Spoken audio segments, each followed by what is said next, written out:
আজকে আরেকটি নতুন ভিডিও নিয়ে হাজির হয়ে গেলাম।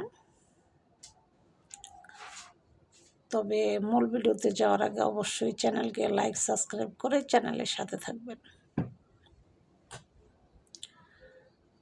যে বিষয়ে আজকে আলোচনা করব সেটা হচ্ছে একটা টুকাই ছেলের জীবন কাহিনী।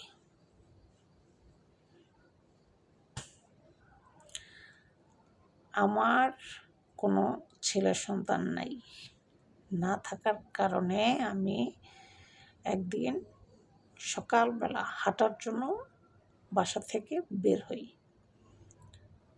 তো বাসা থেকে বের হওয়ার পর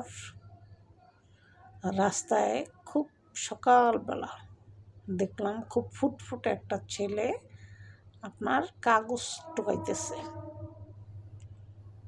তো পরে আমি দাঁড়াইলাম, দাঁড়ানোর পর আমি জিজ্ঞাসা করলাম, এত সকালবেলা তুমি কাগজ টোকাইতেছো কেন? সে বলতেছে, আমার বাবা মা কেউ নেই, তো আমি কাগজ টোকাই, রাস্তায় থাকি, রাস্তায় ঘুমাই, আমার কোনো ঘর বাড়ি কিছু নেই, আমার কোনো আত্মীয় স্বজন নেই। তো কথাটা শুনে আমার প্রচণ্ড মায়া লাগে, এক পর্যায়ে খারাপও লাগে বলা যায়, মায়াও লাগে, দুইটাই লাগে। তো লাগার পর সেই বাচ্চাটাকে আমি আমার বাড়িতে নিয়ে আসি।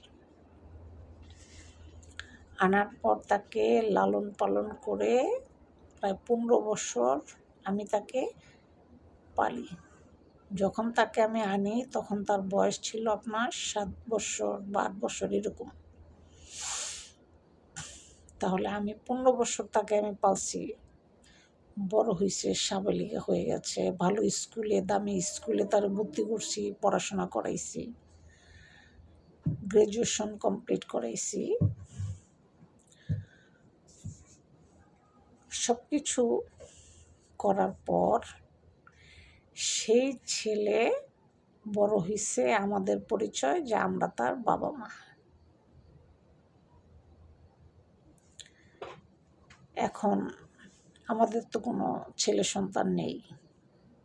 এখন তার কথা হয়েছে, তোমাদের যা সয় সম্পত্তি আছে সব কিছু আমার নামে লিখে দাও। ছেলের কথা হচ্ছে এটা।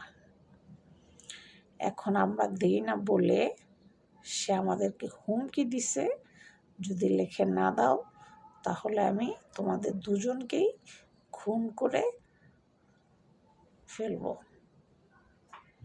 আমরা তো ভয়ে আতঙ্ক হয়ে গেছি, ওরে বাবা এর কি বলে। ছোটবেলায় সে রাস্তায় কাগজ টুকাইতো, সেখান থেকে নিয়ে আইসা তাকে ভালো পরিবেশ দিলাম, ভালো স্কুলে পড়াইলাম, বড় করলাম, এর প্রতিদান এটা তো কখনো জানা ছিল না যে এর প্রতিদান এত বড় আমাদের দিতে হবে।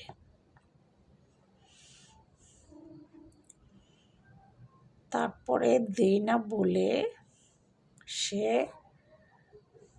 আমাদেরকে মারার জন্য রীতিমতো হুমকি দিতেছে।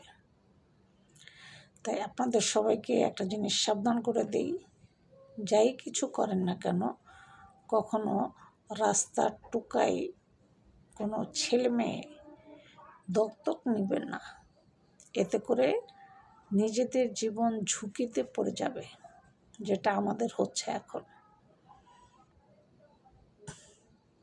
তো ভিডিওটি যদি ভালো লেগে থাকে অবশ্যই লাইক সাবস্ক্রাইব করে চ্যানেলের সাথে থাকবেন নতুন ভিডিও পাওয়ার জন্য।